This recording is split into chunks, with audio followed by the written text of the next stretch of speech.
Hello. তো সকাল সকাল সবজি নিয়ে বসে পড়েছি। মা দিল কাটতে শাক আর পটল, তো কেটে দিলাম।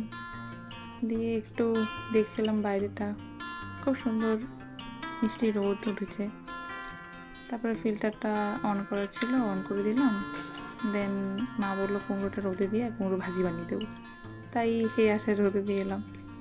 তারপর দেখি মা আমার ফেভারিট একটা ব্রেকফাস্ট বানাচ্ছেন, যদিও বললাম বানাতে হবে না, তাও বললো খেয়ে নে। তাই খেলাম সুজির হালুয়া দিয়ে। আজকে কিন্তু আমার শ্যাম্পু করার দিন নয়, তো একটা বিশেষ কারণে শ্যাম্পু করতে হয়েছে, সেটা পরে জানতে পারবে। তো আমি এই ব্র্যান্ডটা ইউজ করি, হার্বাল এসেন্স। তারপরে এই যে লাঞ্চে বসে পড়লাম। লাঞ্চে এই যে কুমড়ো ভাজি, শাক, আর লাস্টে হচ্ছে চাটনি, পাঁপড়, আর অনেক আইটেম ছিল। দুপুরে ঘুম আসছিল না, তাই একটু স্কেচিং করছিলাম।